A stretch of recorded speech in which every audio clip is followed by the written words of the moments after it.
Conference room میں گفتگو کی بنبناہٹ سی تھی۔ لمبی میز کے گرد براجمان افراد میں سے کچھ آپس میں معمول کی بات چیت کر رہے تھے، باقی اپنے کاغذات اور فائلز کی ورق گردانی میں مصروف تھے۔ یہ کسی اہم میٹنگ کے آغاز سے قبل کا ایک منظر تھا۔ کانفرنس ٹیبل کے سربراہی کرسی خالی تھی۔ کرسی کی دائیں طرف بیٹھے صاحب گاہے بگاہے کبھی کرسی پہ اور کبھی گھڑی پر نگاہ ڈال لیتے نظر آتے۔ اس کمرے کی سڑک کو رخ کرتی دیوار شیشے کی بنی تھی۔ اس کے پار نظر آتا منظر بہت حسین اور پرفسوں تھا۔ نیلا آسمان، کپاس کے لچھوں جیسے بادل جو سرسبز پہاڑیوں نے اپنے سروں پہ تاج کی صورت پہن رکھے تھے، گہری کھائیاں اور ناگن کی سی بل کھاتی سرمئی سڑک، کہیں چہل قدمی کرتے سیاح، کہیں اکا دکا گاڑیاں۔ وہ صبح اپنی تمام تر خوبصورتی اور روانائی کے ساتھ بہت ٹھنڈی سی اتر رہی تھی۔ یہ مریض سے قدرے دور ایک الگ تھلگ سی وادی کا منظر تھا۔ یہ سارا علاقہ شہر کے رش دھوئیں اور شور سے محفوظ کسی پوشیدہ جنت کی مانند تھا، اور اپنے شیشے سے اس کا حسن دکھاتا یہ کانفرنس روم اس علاقے کے سب سے بڑے اور واحد 6 اسٹار ہوٹل کا تھا۔ یہ جس بلاک کی سب سے اوپری منزل پہ واقع تھا، وہ ہوٹل کے رہائشی بلاکس سے ہٹ کر تھا اور مینجمنٹ کے زیر استعمال ہی رہتا تھا۔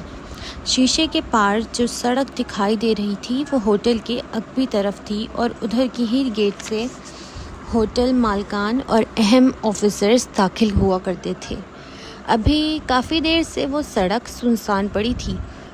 سربراہی کرسی کے ساتھ بیٹھے صاحب نے گھڑی اور خالی کرسی کو بار بار دیکھ کر اکتانے کے بعد یوں ہی گردن موڑ کر نیچے دیکھا تو اسی پل داخلی گیٹ سے ایک سیاہ چمکتی کار اندر داخل ہوتی دکھائی دی۔ وہ صاحب الرٹ سے واپس سیدھے ہوئے، ایک نظر اپنے ارد گرد بے پرواہی سے بیٹھے عملے پہ ڈالی، اور پھر ٹائی کی نوٹ درست کرتے ہوئے خاموشی سے اپنی فائل کھول لی۔ وہ سیاہ کار گیٹ کے اندر آ رکی۔ شوفر نے جھٹ نکل کر پچھلا دروازہ کھولا۔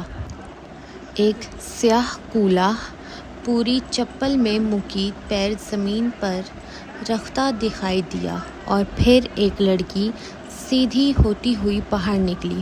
اوپر سے اس کے چہرے کے خد و خال ٹھیک نہیں نظر آ رہے، آنکھوں پر سیاہ گلاسز تھے، سانولی رنگت، سر کے وسط میں نکلی سیدھی مانگ کے دونوں اطراف کے بال دونوں کندھوں اور کمر کو ڈھانپتے سیدھے کونی تک گرتے، اتنے سیاہ اور یکجا تھے جیسے شیمپو کے اشتہار میں ماڈلز ہی ہوتے ہیں کہ کہیں بھی دو بادلوں کے درمیان خلا نہ تھا۔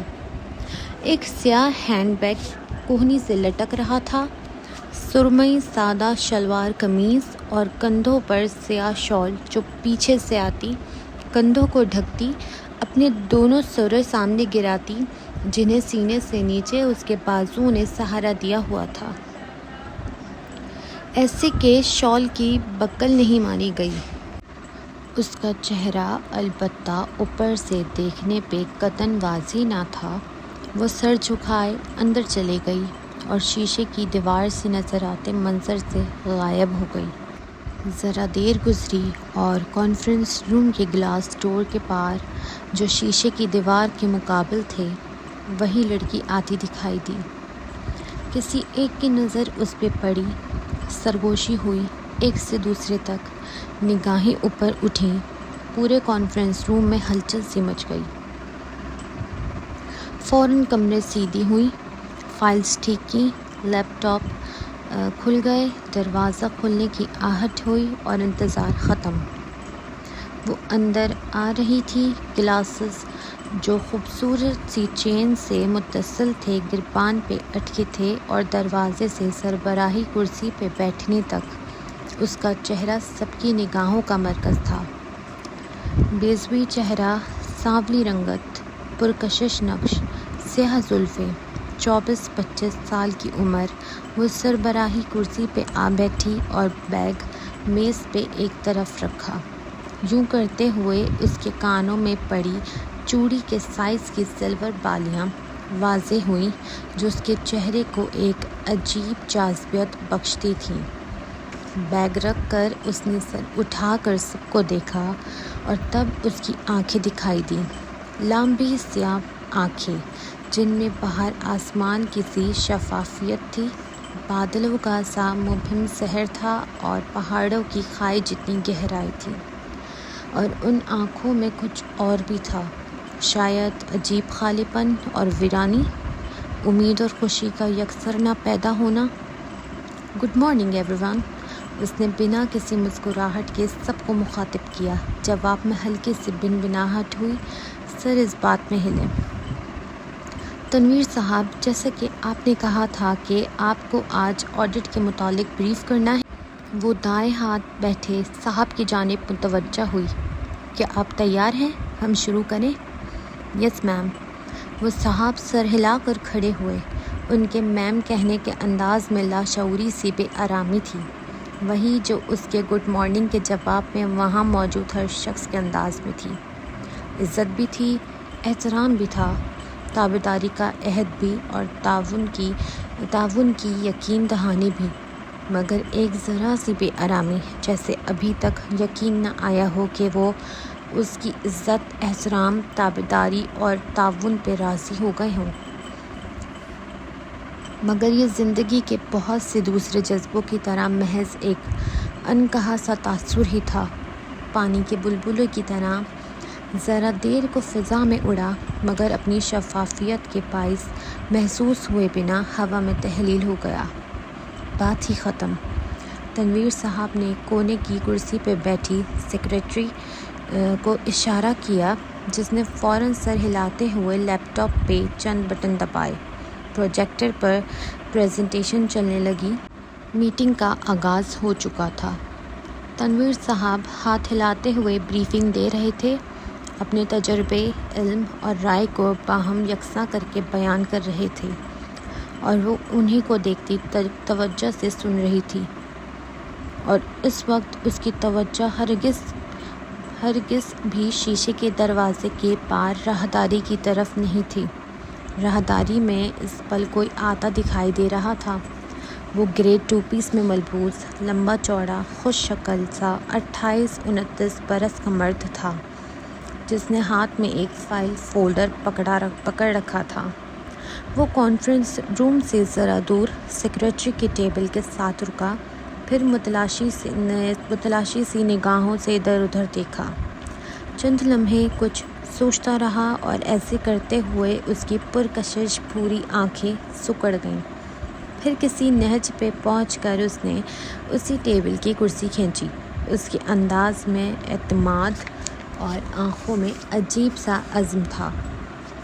بیٹھتے ساتھ ہی اس نے پہلے سامنے بنے ایک آفس کے گلاس وال کے پار دیکھا، اندر کوئی نظر نہ آیا، پھر گردن موڑ کر کانفرنس روم کو دیکھا، اور سربراہی کرسی پہ بیٹھی لڑکی پر نظر پڑتے ہی اس کا سارا وجود رک گیا۔ پارس، وہ جس جگہ بیٹھا تھا، یہاں سے شیشے کے دروازے کے پار جاری کانفرنس صاف دکھائی دیتی، البتہ ساؤنڈ پروف گلاس کی وجہ سے آواز نہ پہنچتی۔ سربراہی کرسی پر براجمان لڑکی کا ادھر سے نیم رخ نظر آ رہا تھا، دایاں گال، دائیں آنکھ، دایاں کان، دائیں طرف کے بال۔ وہ تنویر صاحب کی طرف پوری یکسوئی سے متوجہ تھی۔ پارس، وہ بے اختیار بڑبڑایا، پھر چونک کر ادھر ادھر دیکھا جیسے کسی کے سن لینے سے ڈرتا ہو، مگر وہ اکیلا تھا۔ اس کے چہرے پر سکون آیا۔ اس نے اس دفعہ قدرے اعتماد کے ساتھ دوبارہ نگاہوں کا رخ اس لڑکی کی جانب کیا۔ منظر ویسا ہی تھا، مگر پھر دیکھتے ہی دیکھتے شیشے کے دروازے پر کسی ٹی وی اسکرین کی طرح ایک اور منظر چلنے لگا، 8 ماہ قبل کا منظر۔ وہ ایک اپارٹمنٹ کا لانگ روم تھا، جس کی اونچی فرنٹ ونڈوز سے باہر رات اور روشنی میں ڈوبی بلند عمارتیں دکھائی دے رہی تھیں۔ وہ امریکہ کی کسی ریاست کا اپارٹمنٹ لگتا تھا۔ لانگ روم کے وسط میں وہ ایک جینز اور سویٹر میں ملبوس ایک ہاتھ میں نوڈلز سے بھری پلیٹ اور دوسری میں موبائل پکڑے چلتا آیا اور صوفے پر بیٹھتے ہوئے فون میں بولا، خیریت بھائی جی، ایسی کیا بات ہے جسے بتانے کے لیے آپ اتنی لمبی تمہید باندھ رہے ہیں؟ بولتے ہوئے اس کے چہرے پر تجسس آیا۔ جواب میں موبائل کے اسپیکر سے آواز گونجی، بھاری مردانہ آواز، نامعلوم تمہیں سن کر کیسا لگے گا فیضی؟ اب بتائیں تو صحیح بہن۔ موبائل میز پر رکھ کر اب وہ کانٹے میں نوڈلز لپیٹ رہا تھا۔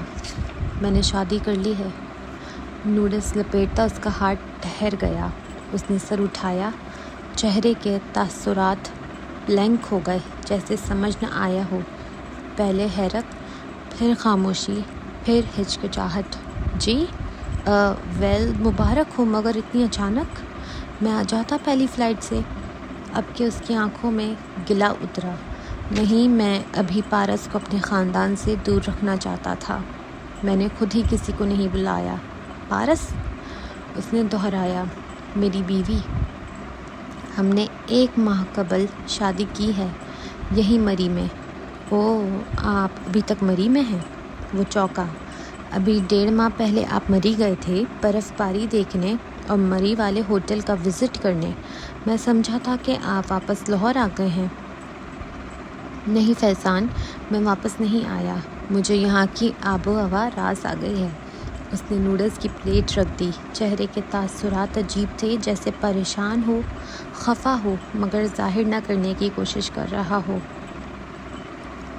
جیسا کہ میں نے بتایا فیضی، میں پارس کو اپنے خاندان سے دور رکھنا چاہتا تھا، اس لیے میں تمہیں بتا نہیں سکا۔ مگر کیوں بھائی جی؟ دیکھو، جب ایک 24 سال کی ہوٹل ریسیپشنسٹ 48 برس کے ہوٹل مالک سے شادی کرتی ہے تو لوگ ان کے رشتے کو شک کی نظر سے دیکھتے ہیں، بالخصوص جب شادی سے قبل انہیں ایک دوسرے کو جاننے محض 15 دن ہی ہوئے ہوں۔ وہ لختے بھر کو رکے۔ میں اس پر شک نہیں کرتا، مگر خاندان والے، تم سویرا بہن، تم لوگ اس کو اتنی جلدی قبول نہیں کرو گے، اس سے میں پہلے اس رشتے کو وقت دینا چاہتا ہوں۔ اس کے بعد اپنے خاندان کو پارس اور پارس کو اپنے خاندان والوں سے متعارف کروا دوں گا۔ تب تک وہ مری والے گھر میں ہی رہے گی۔ کیا تم میری بات سمجھ رہے ہو؟ وہ خاموشی سے لب کاٹ رہا تھا۔ منظر تحلیل ہوا۔